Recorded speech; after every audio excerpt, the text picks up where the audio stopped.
Muy buenas tardes a todos y bienvenidos a una nueva edición de los Diálogos PROA.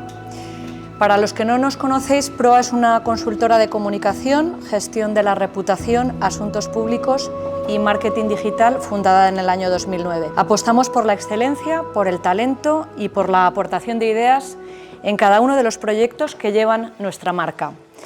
Somos gente curiosa y queremos estar en los asuntos de actualidad como son el futuro de la comunicación y del periodismo, las elecciones en Estados Unidos, el reto del agua o el tema que hoy nos ocupa, que es la inteligencia artificial. Lejos de ser un futurible, la inteligencia artificial ha irrumpido en nuestro quehacer cotidiano y en la actividad profesional casi sin darnos cuenta. Pero hoy ya sabemos que lo ha hecho para cambiar nuestras vidas, de un modo que intuimos que ya es irreversible. Estamos ante un cambio de era. Para los que nos dedicamos a la comunicación, la inteligencia artificial es sin duda una generadora de oportunidades, nuevos canales, nuevos lenguajes, nuevas formas de consumir, de aproximarnos a las marcas, de construir la opinión sobre las empresas y sobre las personas. En los entornos corporativos ha generado unas enormes expectativas, especialmente entre los grandes ejecutivos de todo el mundo, que ven la posibilidad de mejorar la productividad y con ello elevar exponencialmente el crecimiento de sus compañías. Obviamente, como ocurre siempre que algo nuevo altera nuestras expectativas vitales o profesionales, también hay resistencias vinculadas al futuro. Las hubo cuando llegaron las primeras máquinas de la revolución industrial y la pregunta que hoy nos hacemos es: ¿dónde está o estará el valor añadido que puede aportar la inteligencia artificial a nuestra actividad? De momento, las herramientas ya testadas parece que vienen a decirnos: ponte a velocidad de crucero, ya que estamos en proa, y olvídate de hacer todas las cosas repetitivas que odias en tus tareas cotidianas. La inteligencia artificial está en todo. Está, y de qué manera, Aníbal, en el terreno militar de la invasión rusa de Ucrania. Expertos de todo el mundo coinciden en que de no controlarse va a plantear riesgos existenciales, tanto en la versión civil como en la versión militar. En noviembre del 23 se celebró en Reino Unido una cumbre de los principales líderes del mundo en la que se analizaron los riesgos de la inteligencia artificial, casi nada.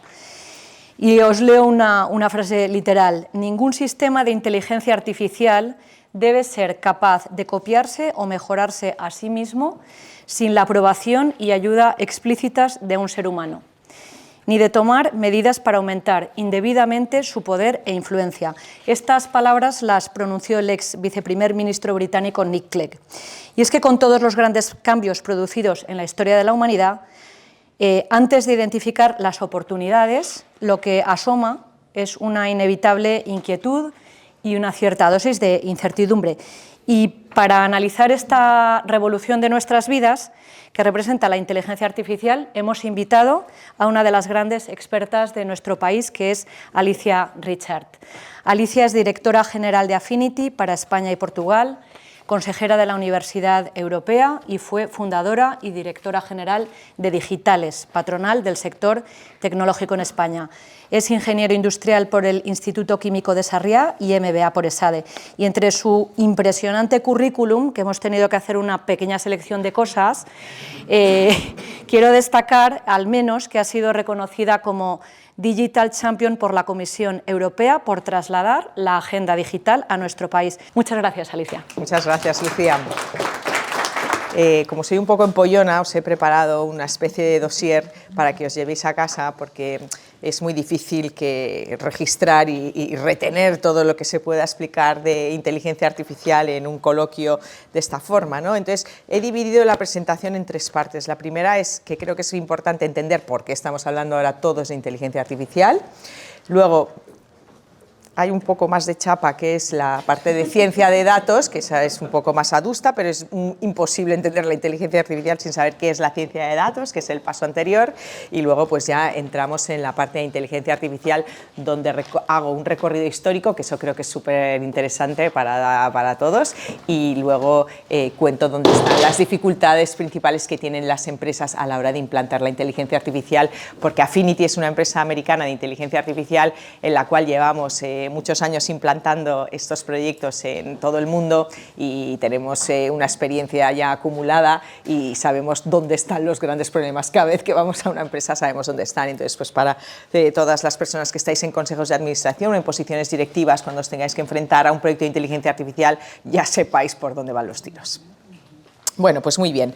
Bueno, pues brevemente, o sea, ¿por qué estamos hablando ahora todo el rato de inteligencia artificial?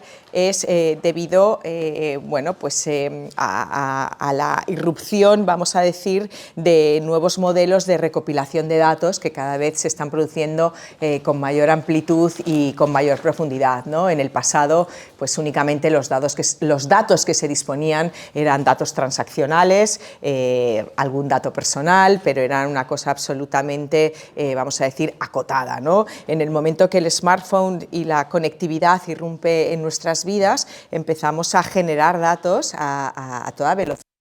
En distintos ámbitos, ¿no?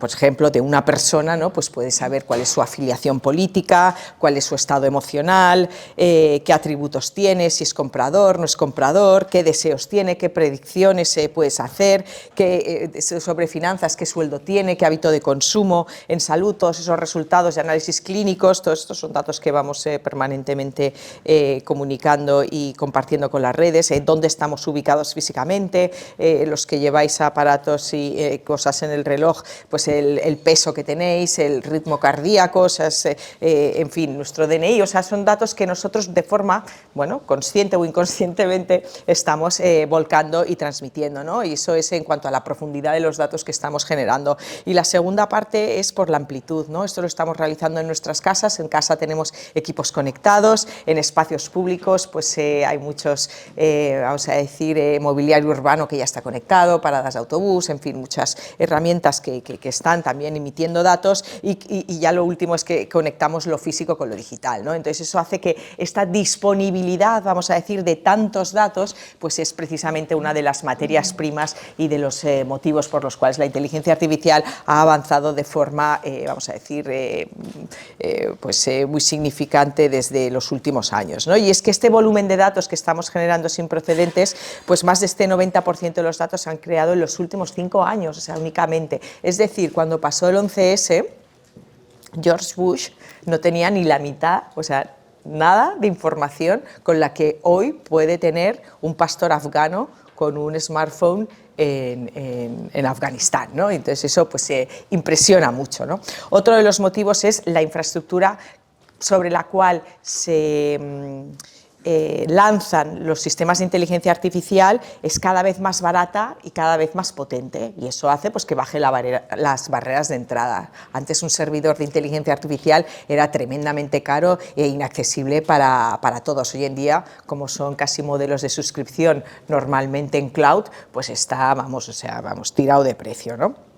Y en cuanto a la potencia, pues yo cuando empecé mi carrera profesional lanzaba procesos matemáticos un lunes por la mañana y tenía que ir a recoger los resultados un viernes, ¿no? Porque las máquinas, los ordenadores, tardaban una semana en realizar los cálculos que les pedíamos, con lo cual imaginaros, ¿no? Esto hoy en día pues no es así, ¿no? Y las herramientas de inteligencia artificial que utilizamos en Affinity, por ejemplo, resuelven procesos en menos de 120 nanosegundos, perdón, o sea, absolutamente imperceptible, ¿no? Otra de las causas por las cuales esto está avanzando tan rápido es porque cada vez tenemos nuevas herramientas de analítica matemática, ¿no? Y eso quiere decir que hay nuevos modelos que están disponibles, es decir, en lenguaje, vamos a decir más de la calle, o sea, hay nuevas ecuaciones matemáticas o nuevos modelos matemáticos que hace años no existían y luego los veremos, ¿no? Y luego, pues obviamente, a la que empiezas a probar analítica de datos e inteligencia artificial en cualquier negocio, pues genera una serie de mejoras y de eficiencias que hace pues que obviamente pues el eliminar esas tareas repetitivas tenga interés y los negocios pues quieran invertir en ello, ¿no? Entonces, básicamente estas son las 4 causas por las cuales ahora estamos hablando de inteligencia, ¿no? Y las voy a repetir, es por el uso masivo y la creación masiva de datos que estamos experimentando, porque las infraestructuras han bajado mucho en coste y han aumentado muchísimo en potencia, por los nuevos modelos matemáticos que hay, incluido las nuevas formas de programar, porque hoy en día, como se programa con módulos abiertos y con código abierto, es mucho más fácil programar que hace años, ¿no? Y luego, pues por esos marcos conceptuales matemáticos nuevos que se están generando y que se están, bueno, pues desarrollando conforme avanza la historia, que luego haré más énfasis en esa parte. Y en cuanto a las organizaciones, ¿no? O sea, ¿el qué le duele a la organización cuando tiene que implantar proyectos de inteligencia artificial? Está en esta página de aquí, esta la podéis guardar para todos los consejos y la sacáis, esta es muy útil. Aquí hay años de condensación de trabajo y de dolores de cabeza con clientes. Entonces, principalmente es pues en la parte de personas, vamos a decir, hay una escasez en el mercado de personas con conocimientos bueno, de científicos de datos y de inteligencia artificial, y esa escasez de personas hace pues que sea difícil implantarlos. Otro de los motivos es porque cuando ya has convencido, vamos a decir, a la empresa o al decisor de que hay que hacer inteligencia artificial, claro, el equipo gestor o el equipo comercial de inteligencia artificial no entienden nada, o sea, los matemáticos que vienen les asustan un poco, y entonces pues se genera pues una serie de dificultades a la hora de hablarse y entender las prioridades que necesitan los científicos de datos con las prioridades que necesitan vamos a decir, las personas de negocio. Otra de las grandes causas de dolores de cabeza es los datos. O sea, los datos en las empresas, bueno, en fin, ¿qué os voy a contar? O sea, están mal desordenados, mal etiquetados, en fin, datos con campos duplicados, o sea, es un lío. O sea, cada uno tiene los datos en un lado, bueno, en fin. O sea, lo del mundo de los datos, o sea, de verdad, es uno de los cuellos de botellas más importantes. ¿Por qué? Pues porque todo el mundo, todas las empresas, quiero decir, han ido haciendo acopio de datos pues, de sus clientes, de su facturación, en sistemas conjuntos, en sistemas disjuntos, o sea, nos da igual, ¿no? Pero, o sea, y luego, pues cada uno ha rellenado esos datos como le ha dado la gana, y no ha habido, pues, una especie de quality assurance, ¿no? De cómo se metían esos datos. Entonces, bueno, pues es una de las partes iniciales que siempre se pierde bastante, vamos a decir, tiempo, que hay que dedicar bastante esfuerzo a que eso esté todo bien ordenado para que, pues los modelos que se puedan poner en marcha tengan éxito, ¿no? Luego, otra de las dificultades es que, obviamente, pues los sistemas de información de todas las compañías, pues cada una viene de un año distinto, ¿no? Y eso, pues al final, bueno, pues te tienes que integrar en sistemas que igual son muy antiguos, o uno se está migrando a otro sistema, y eso pues también es una fuente de conflictos con el departamento de sistemas de información, ¿no? Y luego, otra de las cuestiones, y ahí seguro que tenéis muchas dudas, es en cuanto a la transparencia de esos algoritmos, ¿no? Y en cuanto a la explicabilidad, porque, o sea, no hay que olvidar que los algoritmos no dejan de ser unas ecuaciones matemáticas que dan unos resultados, y esos resultados hay que saberlos interpretar. Y ahí es una de las dificultades también que hay que dedicar mucho tiempo y mucho esfuerzo. Otra es el que siempre te preguntan, que es la de los sesgos, que luego hablaremos de sesgos si queréis, no tengo ningún problema en contaros los sesgos que nosotros mismos hemos generado. Y luego la dificultad de evaluar a proveedores, porque claro, o sea, cuando trabajas, me lo invento, en una empresa importante, ¿no? Se te acercan 20.000 empresas tecnológicas a venderte su inteligencia artificial, ¿no? ¿Y cómo haces esa evaluación de proveedores, ¿no? ¿Por qué te gusta más una que otra? ¿Por qué una se adapta más a tu negocio o a otra, ¿no? Bueno, pues eso suele ser otro de los puntos, vamos a decir, que hay que tener en cuenta, ¿no? Y que esto el CEO no tiene ni idea, o sea, de estos temas los CEOs no tienen ni idea en absoluto, ¿sabes? Ni se han enfrentado en su vida, ¿no? De hecho, muchos de los grandes fracasos de proyectos de inteligencia artificial del pasado era pues que, pues me lo invento, una empresa americana pues muy conocida decía, vamos a hacer inteligencia artificial, y entonces llamaba al presidente de IBM, venga, vente, y entonces iba con el avión privado, por supuesto, y entonces llegaban ahí, vamos a implantar inteligencia artificial, perfecto, muy bien, y entonces se pasaban ahí unos consultores durante un año, ¿sabes?, montando una unidad de inteligencia artificial, unas slides maravillosas de inteligencia artificial, y al cabo de un año pues no habían hecho nada, ¿no? Y eso, bueno, pues esa es una de los errores que ha pasado con muchísima más frecuencia de la que creéis, ¿no? Ahora entro ya en la chapa esta de que podéis hacer la siesta ahora un rato si queréis, ¿no? Porque es la más adusta, pero es, bueno, pues explicaros un poco qué es la ciencia de datos, ¿no? La ciencia de datos es la base de la inteligencia artificial, pues son técnicas, hay distintos tipos, se llega a la ciencia de datos, se llega por muchos caminos, se llega por el álgebra, por la estadística, por la ingeniería o por la curiosidad por el negocio, por entender mejor tus procesos. Básicamente son técnicas matemáticas que lo que hacen es buscar propiedades, ¿no? Buscar capacidad predictiva, robustez, interpretabilidad, manejar grandes volúmenes de datos de gran tamaño, que eso pues antes las máquinas no estaban preparadas para esto. Luego hay una parte de la ciencia de datos que es extraer, almacenar y ordenar y limpiar bien todos estos datos, y luego pues lo último es cómo aplico las matemáticas y estás atento, luego te haré preguntas, a los casos prácticos de inteligencia artificial, ¿no? Entonces, cuando me preguntan ¿qué es un científico de datos o qué debe hacer un científico de datos? Bueno, estoy en esta slide de aquí, ¿no? Bueno, pues para empezar, la profesión de la ciencia de datos surgió en el año 2008, o sea, muy reciente, ¿no? Muy reciente, y eso fue, pues coincide en el tiempo con los smartphones, que es un poco lo que ha cambiado nuestra vida, ¿no? O sea, es una especialidad que es relativamente nueva y que por primera vez se habla en 2002, ¿no? En una publicación del Data Science Journal, y hasta entonces jamás se había hablado como una profesión, ¿no? Lo del científico de datos, ¿no? Entonces, son personas que muchas veces creemos que son solo matemáticos y no, tienen que tener muchos más conocimientos que no solamente ser matemáticos, y esto creo que de cara a las empresas es muy importante tenerlo en cuenta, primero para valorarlos, obviamente, y luego segundo, pues para entender qué responsabilidades tienen, ¿no?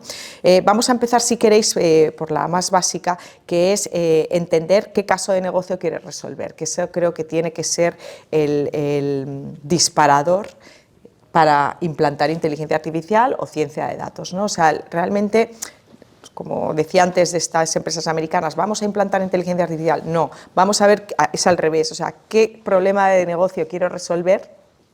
Y en base a eso veo qué tecnología tengo que aplicar, si es ciencia de datos, si es inteligencia artificial, o simplemente es implantar un CRM, un ERP o cualquier otra tecnología, ¿no? Entonces, esa parte de identificación del problema de negocio que quiero resolver es absolutamente crucial y básico, y los científicos de datos deben entenderlo muy bien, pues, para poder atacar y hacer frente a esa dificultad, ¿no? La siguiente parte sería la de ingeniería de datos, ¿no? O sea, hay que identificar, extraer, limpiar, ordenar todos esos datos para que tengan sentido.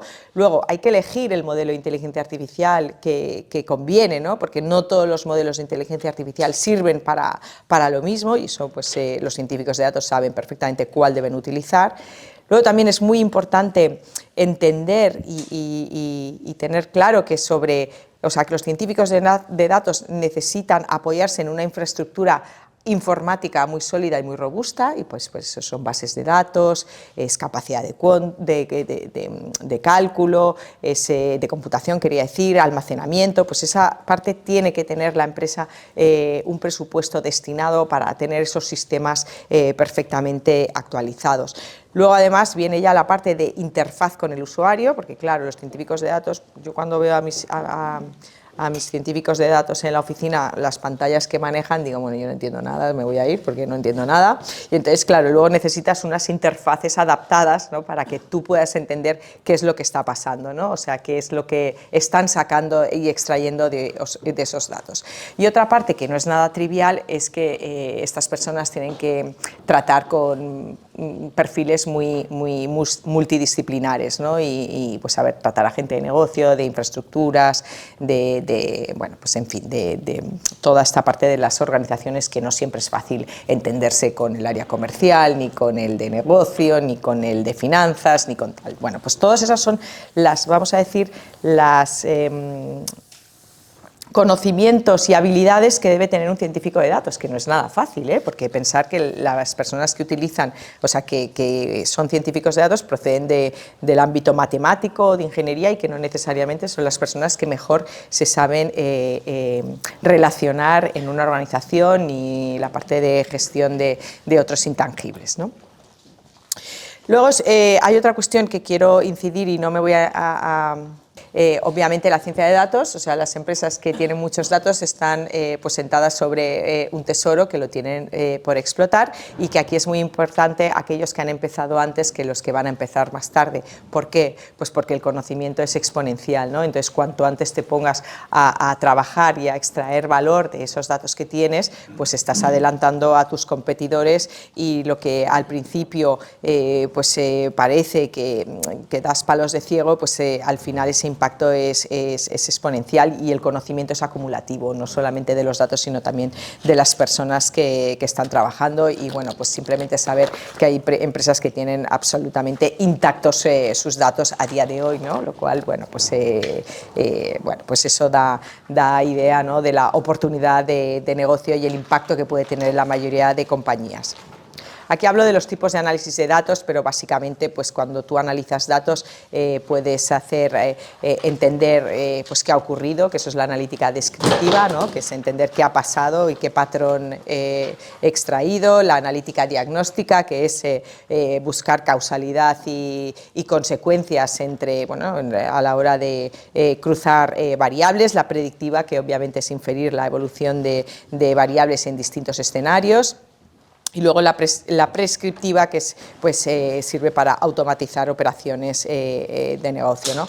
Y bueno, pues obviamente los riesgos son altos muchas veces, ¿no?, cuando automatizas decisiones y el rigor y el control pues es absolutamente necesario tenerlo en cuenta. Aquí muestro cómo es el proceso de utilización de analítica de datos, que es iterativo, aquí está lineal, pero hay una retroalimentación permanente para actualizar los datos y bueno, esto es para vuestro conocimiento, o sea, no tiene más historia, ¿no? Pero aquí sí que me hace gracia este gráfico de aquí, que es cómo te encuentras los datos cuando llegas a una organización, que en el mejor de los casos es así, ¿no? En este Lego, bueno, pues tal, ¿no? Entonces, el trabajo luego de los científicos de datos y de las personas que nos dedicamos a este campo, pues es pues eso, ¿no?, ordenarlos, organizarlos, presentarlos visualmente para poder entender algo y luego además pues saber interpretar, ¿no?, qué hago con esos datos, y creo que este dibujo del Lego es bastante visual, ¿no? Es muy gracioso, sí. Y luego, en cuanto a usos, pues bueno, yo creo que ya esto ya lo vais a explicar vosotros a mí, casos de usos, ¿no? Pero los más importantes o los más comunes suele ser en la parte de gestión de clientes, vamos a decir, tanto de gestión de riesgo como detección de fraudes como personalización, o sea, eso es donde más analítica de datos hay en la mayoría de empresas, en estudios de mercados, en estudios electorales, eso es ciencia de datos, en análisis de operaciones, en optimizar rutas de reparto, en predecir fallos de mantenimiento de equipos, en entender cómo está mi inventario en tiempo real. Bueno, pues detrás de eso hay modelos matemáticos y bueno, y en 20.000 cuestiones más, pero bueno, o sea, lo más importante es que esto es transversal para cualquier tipo de negocio, ¿no? Y ejemplos, si queréis, más comunes, ¿no? Y bueno, o sea, pues está Uber, que obviamente pues analiza los datos de vuestro GPS, Amazon, que os sabe perfectamente decir qué tenéis que comprar y cuándo ha sido la última vez que has comprado algo y que por tanto tienes que reponer, ¿no? Eso pues Google, pues obviamente, pues cuando te recomienda noticias, ¿no?, en Google News, o cuando te recomienda rutas, y luego, bueno, pues me quiero parar en la primera vez que se utilizó ciencia de datos en política, ¿no?, que fue en la campaña de Barack Obama, en el año 2012, en su reelección, ¿no?, y él utilizó analítica descriptiva, técnica de datos descriptiva, ¿no? O sea, él quería ver qué había pasado con sus electores en la anterior legislatura y entender qué era lo que iban a necesitar sus electores, y pues para eso contrató en 2012, o sea, recordar que los científicos de datos aparecen en 2008, o sea, imaginar que no está mal la capacidad de reacción.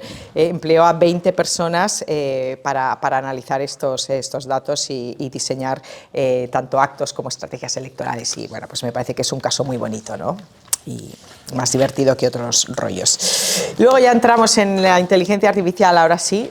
¿Queréis que pare para hacer preguntas? Nos estáis preguntando algunos, os vamos a enviar a todos, como no teníamos suficientes copias, la presentación. Sí, ¿eh? sí. Que os vaya. Sí. Yo, como tú veas, no, yo creo que Sigo, sigo. Voy bien de tiempo, voy bien de tiempo. Vale, muy bien. Bueno, pues ahora vamos a hablar un poco de la historia de la inteligencia artificial, que eso seguro que es lo que más os interesa a todos, porque seguro que no sabéis, bueno, es que ahora tenéis los papeles, pero si no os podía hacer la pregunta de cuándo creéis, ¿no? De cuándo es la inteligencia artificial, ¿no? Bueno, pues la primera vez, vamos a decir, se remonta al año 300 a.C.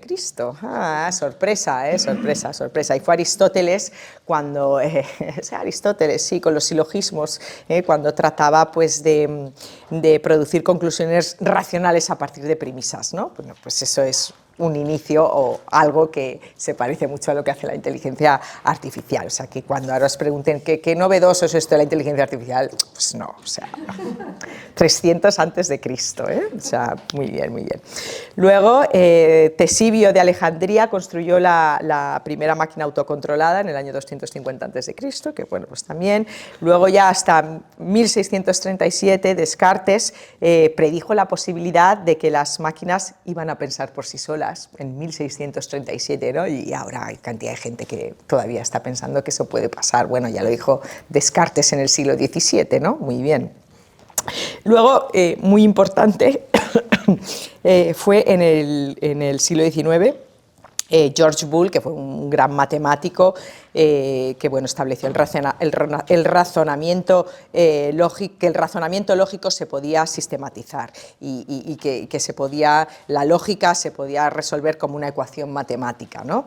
Y luego ya fue cuando Gottlob Frege pues hace la primera lógica de primer orden, ¿no? O sea, bueno, pues todo eso, ya toda esa, vamos a decir, racionalización y establecimiento de premisas y de razonamientos que se pueden sistematizar, pues no deja de ser la base de la inteligencia artificial, ¿no? Luego, pues, esto es muy bonito, en el año 1921, Carel, en una obra de teatro, acuña la palabra robot, en el año 21. Ya está, es impresionante. En el año 36, Alan Turing es cuando introduce por primera vez el concepto de algoritmo en un artículo científico que era Computing Machinery and Intelligence, en el cual sentó las bases de la informática moderna. ¿Por qué? Porque definió lo que era el test de Turing. El test de Turing es algo muy importante que debéis retener, porque es muy importante hoy en día hablar de inteligencia artificial, pero saber qué es el test de Turing, porque de verdad que es fundamental, ¿no? Porque cambió bueno, pues, ya la informática tal cual bueno, o sea, es que fue el inicio de la informática, ¿no? Y eso era una prueba de comunicación verbal que lo que hacía era ver si una máquina era capaz de pasarse por un hombre. O sea, si la máquina era capaz de engañar en unos porcentajes de probabilidades y se podía hacer pasar la tecnología por seres humanos. Eso es el test de Turing, que se hizo en el año 36, como digo. Bueno, es que eso luego nos van a pasar cosas y os contaré más. El primer ordenador es en el año 1941, que lo hace Konrad Zuse, y bueno, pues hay otra serie de, bueno, hay unos científicos que son muy interesantes, que empiezan a hablar ya de redes neuronales en el año 1943, ¿no? En Estados Unidos, y bueno, pues imaginaros, ¿no? O sea, de dónde empieza la inteligencia artificial realmente. Luego, en 1941, Isaac Asimov, pues en su escrito de El círculo vicioso, empieza a argumentar sobre las leyes de la robótica. Eso es interesantísimo, en el año 41, o sea, imaginaros, ¿no? Y bueno, y hace pues una serie de premisas, ¿no? Que dice que los robots no podrán dañar al ser humano. Bueno, los robots cumplirán las órdenes designadas, bien, y los robots protegerán su propia existencia siempre y cuando ésta no entre en conflicto con la primera o la segunda ley antes propuestas, ¿no? Bueno, pues esto genera bastante polémica en industria de armamento y de defensa, ¿no? Pero bueno, ahora todo esto que os he hablado está muy bien, pero nadie había mencionado la palabra inteligencia artificial, ¿no? Entonces, IBM cada año hace unas conferencias en las que se lleva pues, a sus científicos, matemáticos y personas de negocio, pues hace unos offsites, ¿no? Y lo hacen cada año en Dartmouth, ¿no? Entonces, en el año 56,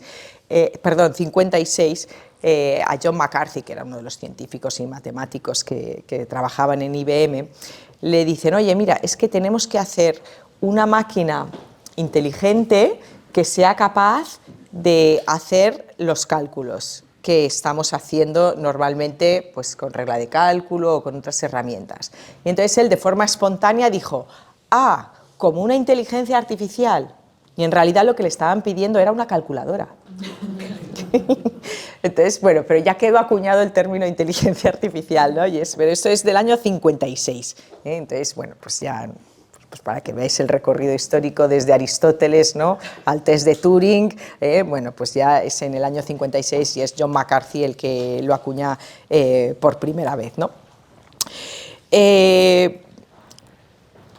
Bueno, tenéis aquí todo el desarrollo histórico, pero a partir de esa época, pues en Estados Unidos, en el MIT principalmente, se empieza a invertir mucho en inteligencia artificial y bueno, y en ver cómo se puede adaptar y cómo, bueno, y cómo desarrollar herramientas para implantar esas redes neuronales que había hecho los científicos anteriores y bueno, y aparece el primer chatbot que se llama Elisa en el año 66, divertido, porque es capaz de procesar el lenguaje natural humano, ¿no?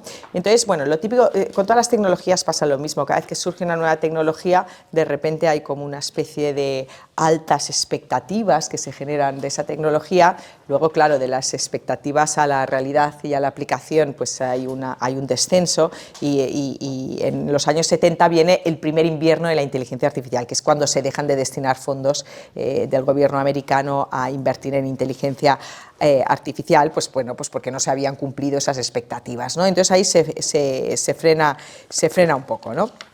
Y no es más, o sea, y esto ya en los años 90 es cuando vuelve a coger fuerza y se conoce como la edad de oro, imaginaros, de la inteligencia artificial en los 90, ojo, edad de oro. Y es principalmente... hay un hecho, ¿no? Pero bueno, básicamente es porque optimizaba mejor procesos y bueno, y ya conseguía resultados que tenían más interés de negocio, ¿no? Pero hay un hecho que es que en el 97 Deep Blue, que es un ordenador diseñado por IBM, pues gana a Garry Kasparov jugando al ajedrez, ¿no? Y eso, bueno, pues es una de las cuestiones que hace que la inteligencia artificial en ese momento pues empiece a ser más asequible, vamos a decir, ¿no? Más mundana, ¿no? Y es en 2008 cuando Google lanza la primera aplicación de reconocimiento de voz con inteligencia artificial. En 2011 IBM presenta Watson, que es un ordenador que, siguiendo la misma metodología que de Deep Blue, consigue ganar el concurso de Jeopardy, que es un concurso en Estados Unidos, bueno, en el cual pues se supera de largo a la mente humana, ¿no? Y es en 2011 cuando eso sucede. Luego, en 2014 fue la primera vez que una máquina superó el test de Turing y fue un chatbot que crearon, el chatbot se llamaba Eugene Guzman y se hacía pasar por un niño ucraniano de 13 años, que era un chatbot, no era un niño ucraniano, ¿no? Pero superó el test de Turing y eso pasó en el año 2014, o sea, imaginaros, es que tampoco hace tanto, ¿no? Es que estamos aquí al lado. Y luego en 2015, AlphaGo es una máquina en la que ganó en China a un juego oriental que se llama Go, que es un juego milenario en el que los jugadores, normalmente chinos, se preparan durante años, o sea, es que su vida es ser jugador del Go, ¿no? Entonces, claro, cuando gana realmente AlphaGo el juego es como el momento Sputnik de la inteligencia artificial de los chinos, ¿no? Que es cuando China decide que en ese momento va a empezar a invertir mucho en inteligencia artificial porque les había pasado claramente por delante Estados Unidos, ¿no? Entonces, bueno, pues este recorrido histórico, que a mí me parece apasionante, pues ha habido pues eso, muchos palos de ciego, ¿no? Pero bueno, cada uno de esos pasos han contribuido a a cimentar las bases de la inteligencia artificial tal cual la conocemos hoy, ¿no? Y aquí en este gráfico que resume un poco todas estas, vamos a decir, hitos, vamos a decir, históricos, bueno, pues es que fijaros, en 2020, que aquí seguro que es donde más preguntas tenéis todos, ¿no? Es cuando empieza a aparecer, ¿no? Y esto pues lo tendremos que analizar porque estamos en 2024, ¿no? Todo el interés por regular la inteligencia artificial, ¿no? Y por todas las implicaciones de la inteligencia artificial. Entonces, bueno, pues eso. Pues vaya, que aquí estamos, ¿no? Ahora estamos en el momento de los miedos a la inteligencia artificial y de cómo se regula, que si queréis luego hablamos. Luego, bueno, no os quiero, ahora ya entra la chapa que les cuento a mis alumnos cuando hablo de inteligencia artificial, ¿no? Pero bueno, básicamente es que o sea, lo que hace es habilitar capacidades para tomar decisiones y para realizar instrucciones no explícitas, pues desde en cuestiones de idioma, ¿no? Reconocimiento de voz, de procesamiento, de traducción, de toma de decisiones, de lógica difusa, reconocimientos de patrones, algoritmos genéticos, de percepción, de reconocimiento de imagen, de objetos, de análisis de sentimiento y de lógica, ¿no? De comparaciones, de clasificaciones, de juego, de búsqueda y clasificación. Y todo esto, que son unas capacidades, que es lo que te permite la inteligencia artificial, se combinan y entonces tenemos hoy en día los productos con los cuales estamos habituados a trabajar, ¿no? Que son los asistentes personales, los Siris, ¿no? Las Alexas o el de Google, que no me acuerdo cómo se llama, coches autónomos, predictores de compras, detecciones de fraude, chatbots de atención al cliente y los dispositivos de domótica que tenéis en vuestras casas, pues Nest o el horno este tan chulo que se llama June, pues también utilizan inteligencia artificial, ¿no? Y todo esto combinado sirve pues para tener unos beneficios pues para mejorar la toma de decisiones, para mejorar eficiencias, para planificar en tiempo real, para mitigar riesgos, para asimetrías de información, identificación de tendencias y automatización de tareas, ¿no? Eso es lo que realmente te permite la inteligencia artificial, entrando ya en lo que es realmente y no en lo que os pueden contar en los medios de comunicación. Y aquí, bueno, describo brevemente que cómo funciona la inteligencia artificial, pero básicamente, o sea, es coger muchos datos, analizar esos datos, procesar esos datos, ¿no? Entender bien para qué quiero esos datos. En función de eso hay que elegir un algoritmo o un modelo matemático que pueda parametrizar esos datos que van a ser como mi materia prima. Y a partir de aquí, de esos datos tengo que generar un grupo de datos de entrenamiento que sirven para entrenar a mi modelo. Voy haciendo prueba-error hasta que empiezas a sacar resultados que tienen interés y las curvas que tratas de representar tienen sentido, y luego te tienes que reservar, que esto no lo hace todo el mundo, una serie de grupos de datos para probar el modelo. Y hay gente que no, que los prueba con los mismos que los entrenan, entonces eso, malo, porque es como que te den las preguntas del examen, ¿sabes? O sea, no te enteras de nada. Entonces eso que es muy trivial, pues es un fallo clásico, ¿no? Y luego, pues obviamente, o sea, la inteligencia artificial o los modelos matemáticos no se acaban ahí. O sea, cada día nosotros en nuestra empresa, con todos los datos que hemos recogido de las operaciones durante el día, los analizamos y con los resultados que hemos obtenido los volvemos, o sea, afinamos los modelos, o sea, los volvemos a reparametrizar brevemente para que al día siguiente esté todo perfecto, o sea, que no es un proceso que lo lanzo, me olvido, ya está, ya he hecho inteligencia artificial, no, o sea, realmente hay que estar encima de esos modelos. ¿Por qué? Pues porque cambia el contexto y se desactualiza el modelo, o sea, básicamente eso es por eso. Seguro que tenéis la típica pregunta, ¿no? Que qué diferencia hay entre inteligencia artificial, machine learning, redes neuronales y deep learning, ¿no? Bueno, pues muy bien, pues en este... No, pues si tenéis desvelos, ¿sabes? Entonces en esta página, que creo que está muy bien este gráfico, pues se resume, ¿no? Y se ve que la inteligencia artificial pues son una serie de modelos matemáticos, el machine learning es un aprendimiento reforzado que utiliza otro tipo de modelos y de algoritmos, que no pasa nada, son distintos, son otros modelos, no pasa nada. Las redes neuronales es un tipo de machine learning y luego el deep learning, que es muy parecido a todo esto, pero son otros tipos de modelos, ¿no? Que son cada vez, vamos a decir, más específicos y más concretos, ¿no? Por eso, bueno, pues que cuando se hablen de deep learning no es una nueva inteligencia artificial, es que simplemente se han incorporado unos nuevos modelos matemáticos y a eso le han llamado deep learning, ¿vale? O sea, esto es un poco para desmitificar lo que oís por las noticias, básicamente. Y luego ya, aquí os explico la diferencia, pero yo creo que esto ya es demasiado técnico y es que pobres se van a morir, ¿no? Sí, cuando tú quieras. Vale, entonces es la parte de machine learning, o ¿cómo se llama en castellano? Que ahora no me acuerdo. ¿Cómo es machine learning? Que ahora no me acuerdo. Aprendizaje reforzado, ¿no? Aprendizaje... No me acuerdo. Supervisado, bueno, no me acuerdo. Bueno, hay tres tipos, ¿no? Que es el no supervisado, el supervisado y el de refuerzo. Entonces, bueno, aquí, o sea, se entiende muy bien, ¿eh? Se entiende muy bien el para qué sirven y qué diferencias hay entre cada tipo, ¿no? En qué tipos de tareas pueden resolver y qué técnicas matemáticas hay que utilizar. Y con esto ya, o sea, lo tenéis aquí, no os hagáis más líos, ¿eh? No os agobiéis. Y luego esto sí que lo quería enseñar, que es, cuando hablaba de que los modelos matemáticos han evolucionado mucho a lo largo de la historia, fijaros, empezamos en los años 50 con la estadística, luego la analítica en los 70, y aquí veis pues, los típicos modelos matemáticos pues de regresión analítica, de reducción de dimensionamiento, de clustering, de árboles de decisión. Esto en la carrera ya nos hablaban de ello. Luego en el año 2000 aparecen los random forest, ¿y cuáles más? Y las redes neuronales, que las empiezas ya a aplicar de forma, vamos a decir, o sea, habitual, ¿no? Y el aprendizaje reforzado, ¿no? Que es esto último que os estaba contando, pues es de ya, o sea, es de hace poquísimo, ¿no? Y pues por aquí ha salido el famoso, que seguro que me vais a preguntar ahora, el ChatGPT, ¿no? Que es inteligencia artificial generativa. Es que son nuevos modelos matemáticos que han surgido recientemente, entonces por eso ha surgido ChatGPT, ¿no? También, además de las 4 variables que habíamos dicho antes, que era la cantidad de datos que generábamos, lo barato que eran la capacidad de cómputo, la cantidad de datos que generábamos y por último pues los nuevos modelos que como veis también evolucionan, o sea también la matemática va evolucionando aunque no parezca que no.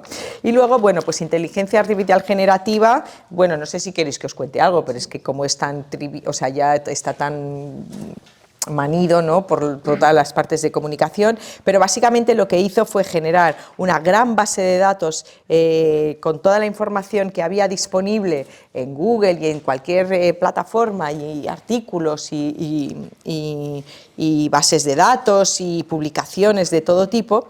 Entonces, con esa gran base de datos que los de OpenAI se esforzaron en generar, pues metiendo un prompt, que un prompt es una pregunta,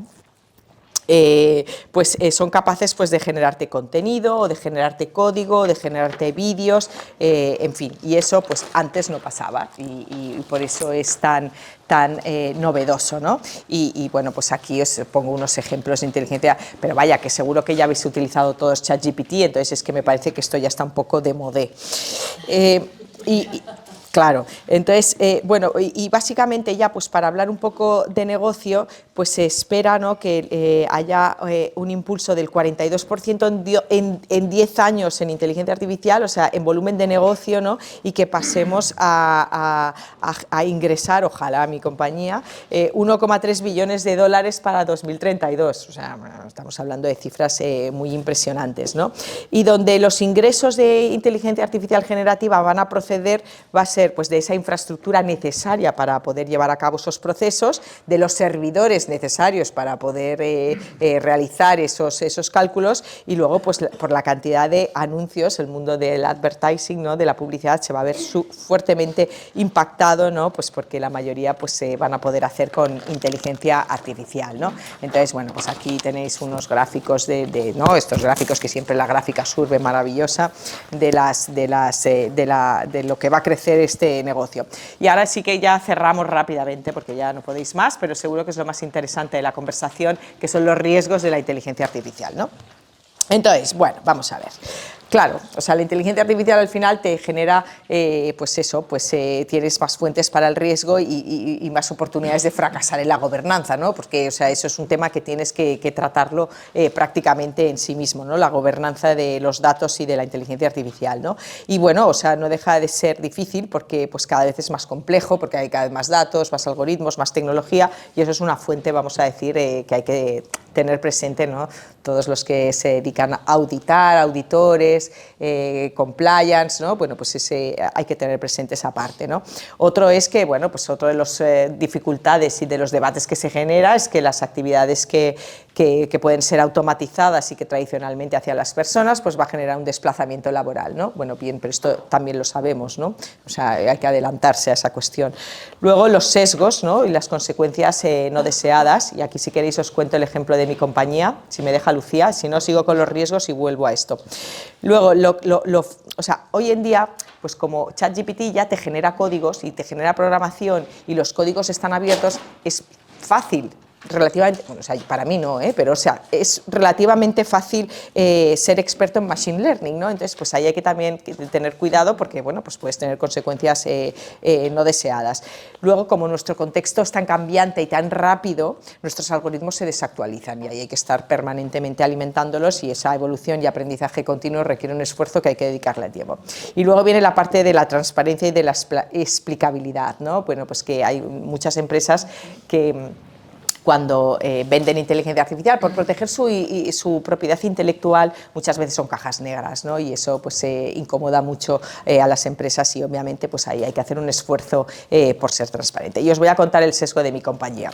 Mi compañía es americana, nos dedicamos a optimizar las relaciones entre clientes y empresas. Entonces, bueno, pues teníamos un cliente americano que resulta que nos llama un día y dice, oye, estáis generando un sesgo con vuestros algoritmos. Y decimos, imposible, imposible, nosotros no generamos sesgos, eso no puede pasar. Entonces dicen, oye, que sí, bueno, tal. Entonces el equipo de Estados Unidos se empieza a mirar ayer qué había pasado y se dieron cuenta que, claro, nosotros cuando cogemos datos de nuestros clientes, nunca cogemos datos personales, nunca recogemos datos sobre ni edad, ni religión, ni creencia política, ni etnia. Pero resulta que nuestro algoritmo lo que hacía era que discriminaba a las personas de color, bueno, pues sí, afroamericanos, ¿no?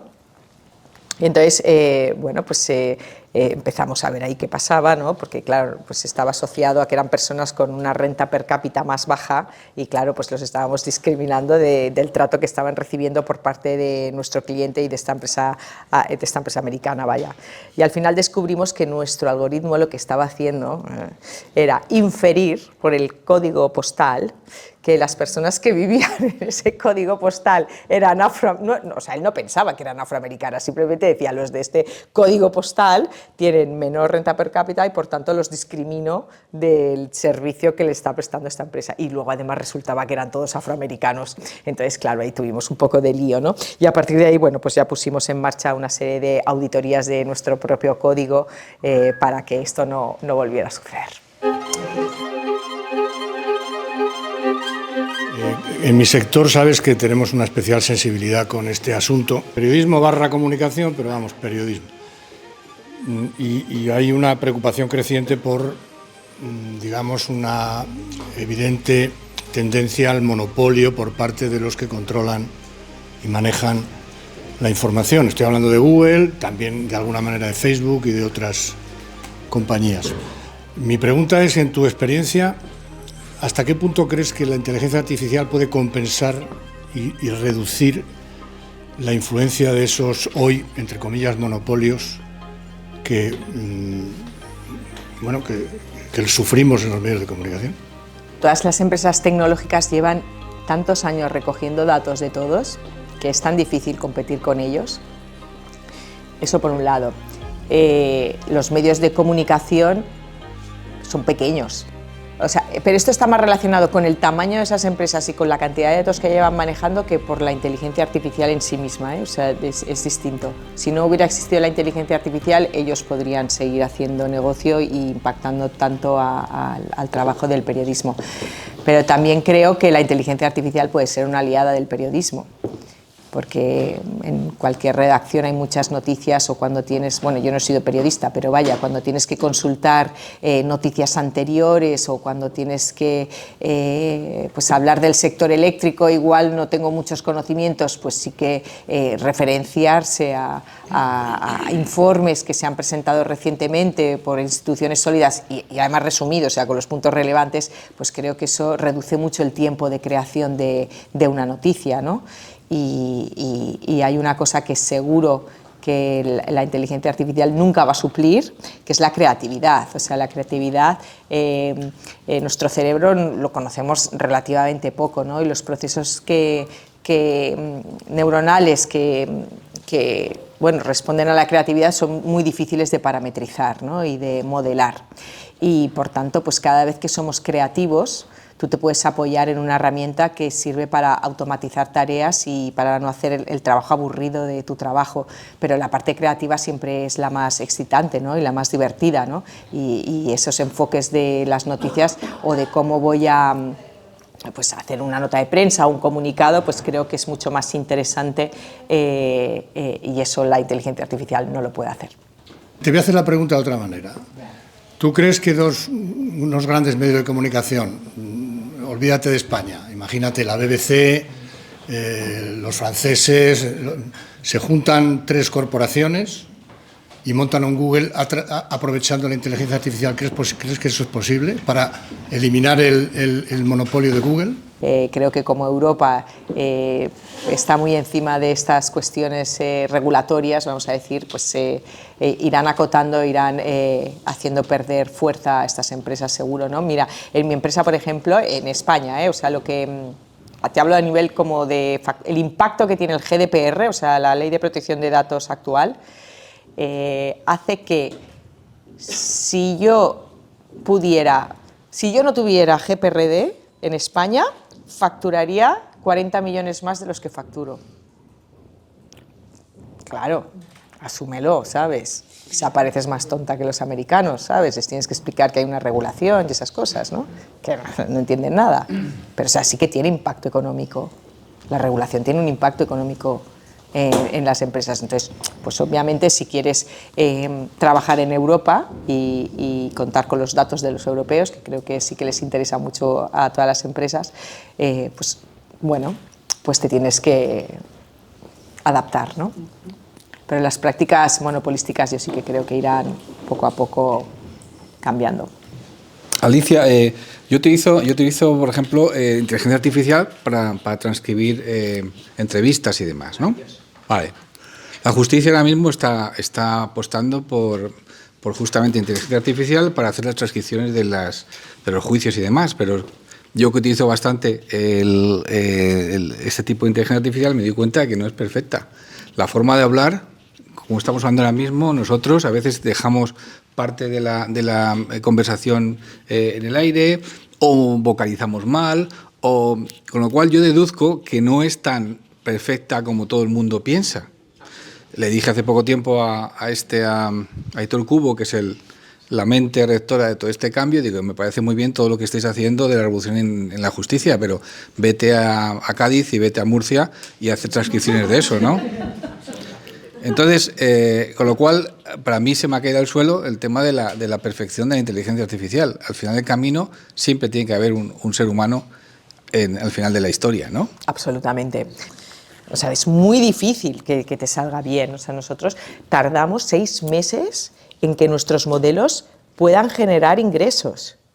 O sea, el ramp up, o sea, la recta de aprendizaje, siendo, o sea, súper de nicho y sabiéndolo todo de esas interacciones clientes-empresas, tardamos 6 meses en que nuestro modelo sea útil. Claro, imagínate, tú te pones a transcribir al de Cádiz, pues es que pobre, si no te has entrenado con el de Cádiz durante 6 meses, difícilmente lo vas a transcribir bien, ¿no? Entonces, claro, todavía queda mucho por mejorar.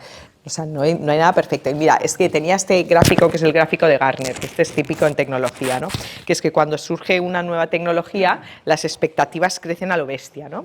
Y aquí en este pico no lo veis, pero está la inteligencia artificial generativa. Luego llega la bajada de expectativas, que mira, aquí que hay... Así, no, es que ahora no tengo ninguna otra tecnología, ¿no? Pero... pues el vehículo autónomo, pues igual está por aquí el vehículo autónomo, ¿no? Luego ya llegas al suelo y luego ya poco a poco ya empiezas, ¿no?, a levantar cabeza, ¿no? Pero es que fíjate dónde está la inteligencia artificial generativa. Este gráfico es actualizado, es de julio del 23, pero está aquí. O sea, fíjate lo que nos queda todavía, caernos en el vacío, volver a subir, estabilizarnos, o sea, es que queda todavía muchísimo trabajo. Lo que pasa es que hay que empezar, porque es lo que decía antes, que el conocimiento es acumulativo y exponencial luego con los datos. Sí. Gracias, Alicia, por tu charla. Y si me dejas, tengo 2 preguntas. Una me la traía de casa ya, que es como una... Claro, exactamente. Las 2 son con sesgo. Uno lo traigo yo, que es que como somos industriales y esto está hasta ahora todo el boom habla más de servicios y de gran consumo y mucha gente, muchos clientes. En el mundo de la industria, si tienes algún ejemplo, sabes, cosas que nos puedan un poco iluminar también. Y la otra pregunta es sobre el sesgo del que has hablado al final, el último ejemplo, el de los códigos postales. En una programación o la informática tradicional, pues te pones a ver tus líneas de código y ves lo que ha pasado y tal. Pero aquí es posible, tenéis herramientas de auditoría de saber cómo ha llegado a un razonamiento, cómo el modelo ha llegado a una solución concreta. En toda la parte de operaciones y de supply chain hay grandes oportunidades y grandes ejemplos en la industria química, por ejemplo, que ahí están trabajando bastante, y en oil and gas también desde hace mucho tiempo, en todo lo que es la fabricación, el control de las operaciones, el mantenimiento predictivo, pues allí puedes utilizar inteligencia artificial ya, porque ya se utilizaba desde hace ya mucho tiempo, ¿no? Y optimización de rutas, de entregas, el ciclo de aprovisionamiento de materia prima alineado con las necesidades del forecast de demanda de tus clientes, o sea, todo eso hoy en día sí que se puede hacer con inteligencia artificial y con data analytics, y además es como bastante común ya trabajar en eso, ¿no? En cuanto a la auditoría de nuestros sesgos, claro, o sea, nosotros cuando nos pasó esto, menudo lío, porque es que además el cliente era uno de los más importantes, ¿no?, que teníamos. Entonces, pues lo que hicimos fue crear, antes de que la Comisión Europea sacara su regulación, hacernos nosotros nuestro propio marco de inteligencia artificial responsable, ¿no? Entonces, pues ahí pusimos una serie de principios que básicamente es la explicabilidad del algoritmo, la transparencia, vamos a decir, control permanente de qué está pasando en esos algoritmos, qué está pasando con esos resultados, y claro, vamos, es que lo hacemos obligatoriamente, porque... Y luego lo que hacemos también es que de todas las cuentas que tenemos en el mundo, pues cada 3 meses cogemos a una en plan aleatoria y decimos, venga, vamos a hacer una auditoría a fondo, un análisis súper detallado. No lo hago yo, porque yo me muero, si me pongo a bucear en los modelos matemáticos me muero, pero lo hacen los que un equipo externo, vamos a decir, pero dentro de Affinity, o sea, dentro de nuestra empresa tenemos un equipo que se dedica a auditar nuestros propios algoritmos para ver qué ha pasado, ¿no? Y luego hay una cuestión que a mí me gusta mucho, que es en torno a la ciberseguridad, que bueno, de hecho está recogido en una de las ISOs especializadas en ciberseguridad, que es que las empresas que siguen la ISO, creo que es la 27000, están obligadas a hacerse un ataque. Entonces contratas, normalmente la gente en España contrata a Indra, Deloitte, Price, ¿sabes?, Accenture, y entonces les hacen un ataque, ¿no? Entonces te encuentran, te salen todo lo que has hecho mal, todas las vulnerabilidades de tu proceso. Pero nosotros hacemos una cosa mucho más divertida, y es que hacemos 2 al año, que eso está, bueno, creo que es mejor que 1, ¿no? Y luego lo que hacemos es contratar cada vez a empresas diferentes. ¿Por qué? Porque si siempre me ataca Deloitte, ya sé por dónde me va a atacar la siguiente vez, ¿sabes? Ya me he corregido, ¿no? Entonces siempre vamos cambiando de proveedor para que, bueno, pues para realmente identificar esas vulnerabilidades y que no tengamos ningún problema con nuestros clientes, ¿no? Yo traía una pregunta que ya hice en casa, a diferencia, que era si las máquinas dominaran el mundo. Ya me respondió mi hijo que déjame, papá, que estoy entretenido. Tengo una preocupación, o en general, sobre el ámbito regulatorio. La velocidad de Europa al respecto de Estados Unidos, China, incluso India. ¿Cuál es tu percepción y qué les cuentas a los americanos cuando te dicen, oye, ¿por qué no vamos más rápido en esto? Has puesto un ejemplo antes con la ley de protección de datos. O sea, Estados Unidos, me lo invento, invierte aquí, China por aquí, o sea, pero fíjate, un gap enorme, y luego Europa por aquí.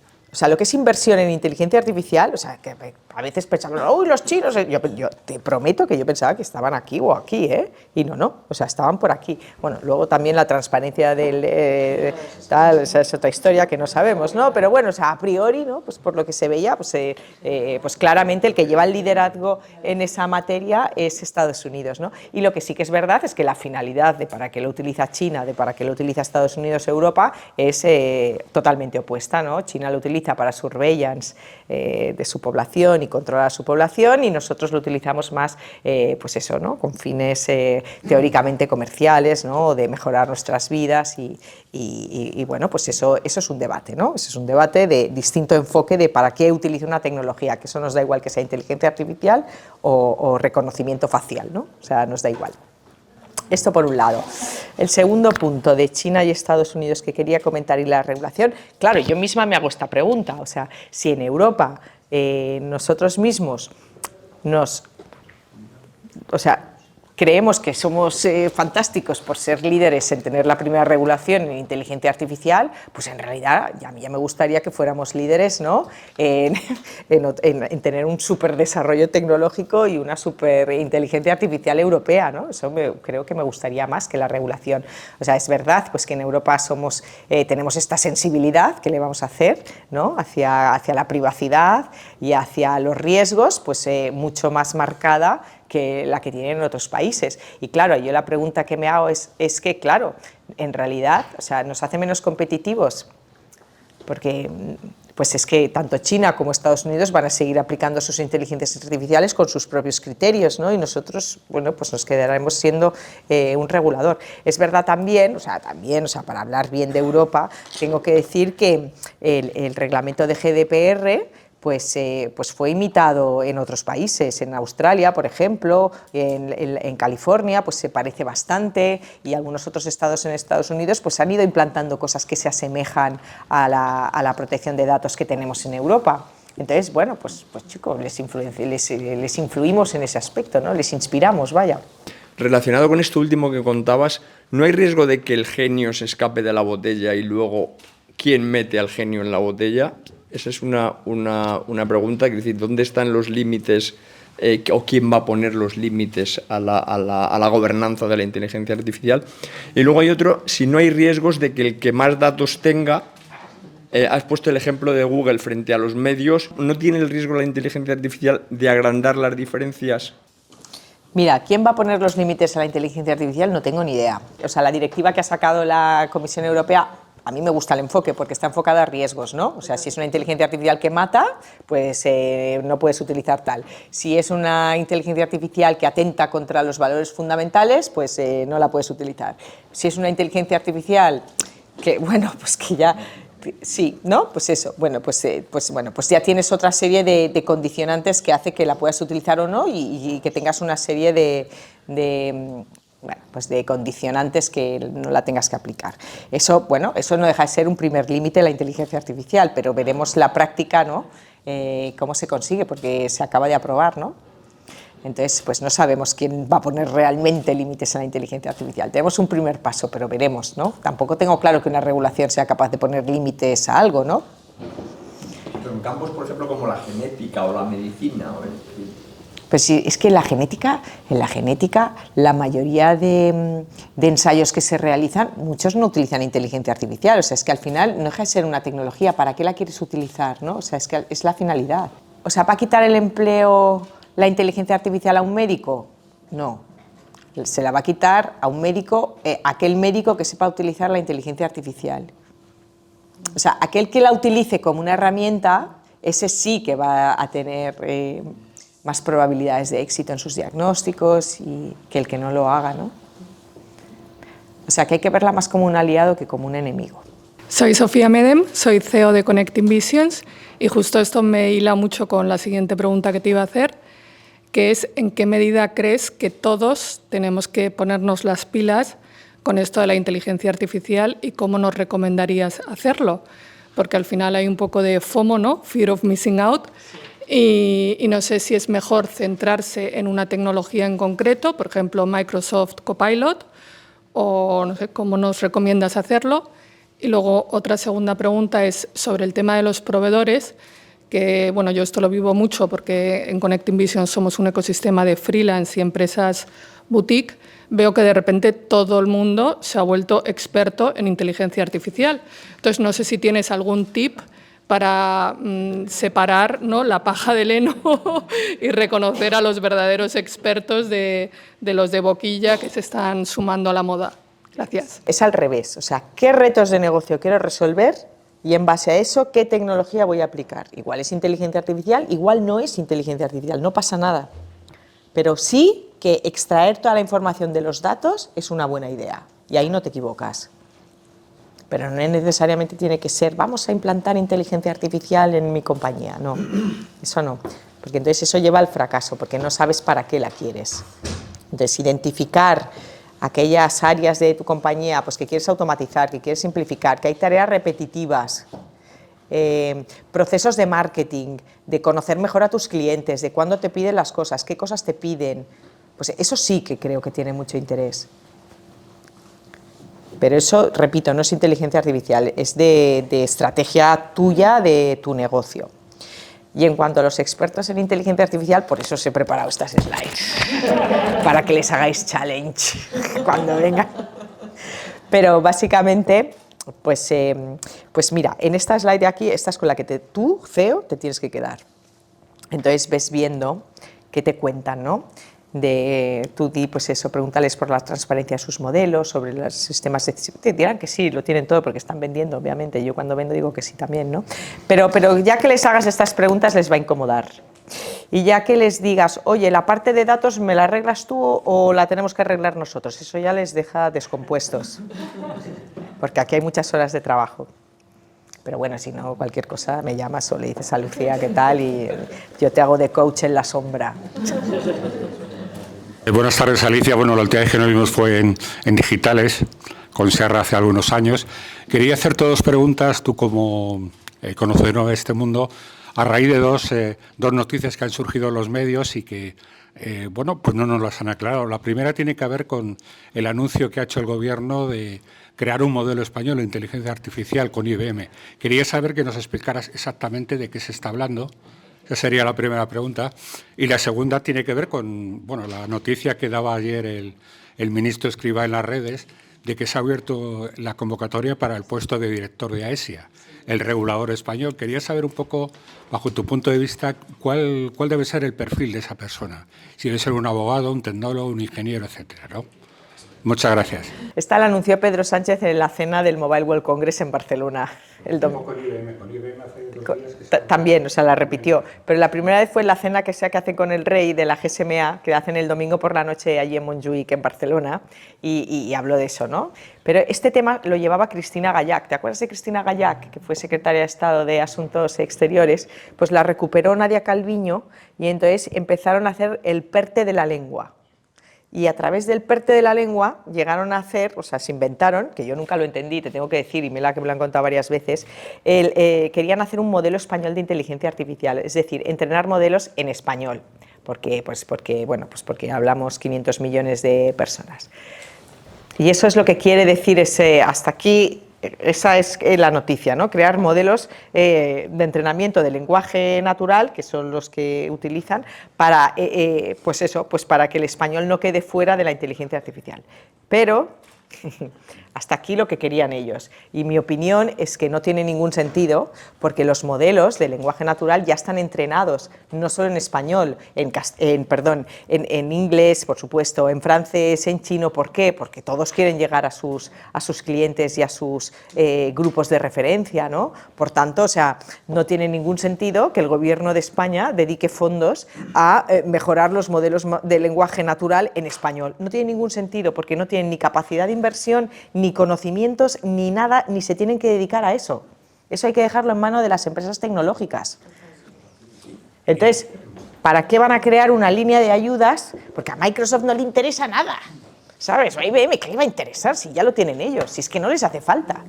Y luego, en cuanto a lo de AESIA, es la agencia de supervisión que está en La Coruña, ¿no? Yo me he leído el job description, pensando igual me interesa, ¿sabes? No me interesa. Y buscan a una persona que sea académica, que sepa de regulación, que sea como conocida y que se lleve bien con los stakeholders. Entonces, bueno, pues no está mal. Bueno, o sea, es que no sé qué decir, es que depende de la persona, es que yo tampoco sé cómo van a hacer un organismo de supervisión de la inteligencia artificial, porque si en mi propia empresa ya tenemos, vamos a decir, un grupo específico para auditar nuestros algoritmos, porque los entendemos.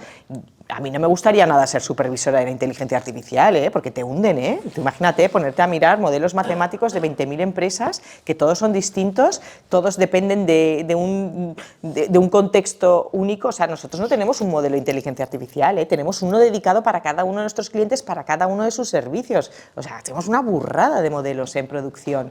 Entonces, que Dios me libre de ponerme a auditar eso, o sea, me parece un trabajo horrible. Yo me dedico a asesorar como consejera experta independiente a empresas muy especializadas en el ámbito de transformación organizativa y talento, ¿no? Y a mí me encantaría tener tu punto de vista sobre dos cosas que has dicho. Una es cuál es la gran oportunidad para las empresas, porque yo tengo la sensación que muchas veces la inteligencia artificial entra por el más inquieto de la organización, o sea, por alguien que es curioso, que puede estar en recursos humanos, que puede estar en ventas, que puede estar en marketing, que puede estar en supply chain, y no tanto de la mano de lo que es la prioridad estratégica de la organización. Entonces, si dependiese de ti, ¿por dónde asesorarías o a un consejo a un CEO de decir, oye, mira en estos 2 o 3 sitios porque aquí es donde está la gran oportunidad? Y luego, de todos los riesgos que has dicho, ¿cuál es el que más debería preocuparnos a las empresas? Mira, ¿dónde está la oportunidad? Yo creo que lo más fácil de atacar hoy en día es clientes y operaciones. Eso es lo más fácil. O sea, marketing y operaciones, eso es lo más fácil y lo que las empresas mejor entienden. Si al consejero delegado le dices que le vas a generar ingresos extras o que le vas a reducir costes de venta, va a estar encantado. Explotar la parte de clientes, creo que es la más importante. Luego, la segunda pregunta era los riesgos, ¿no? ¿Sabes? Lo que más te preocupa a ti es lo que más como experta es lo que más nos debería preocupar a todos, ¿no? No, a mí no. O sea, ¿cuál es el gran riesgo? ¿De qué deberíamos estar preocupadas las empresas? De saberlo aplicar bien. Eso es lo que creo. Y saberlo aplicar bien, o sea, vuelvo a esta slide. O sea, aquí tienes por qué falla. Pues entender lo que le decía antes a ella, ¿no? De qué problema de negocio quiero resolver. Eso es lo más importante, eso es criterio estratégico. Y eso no te lo va a decir un consultor externo, lo tienes que saber tú. Pero luego, claro, tienes que tener suficientes datos para que tus modelos sean representativos, ¿no? Por eso digo que la parte de empezar por ver qué datos tengo, qué tareas son repetitivas, de dónde puedo extraer, esa reflexión hay que hacerla.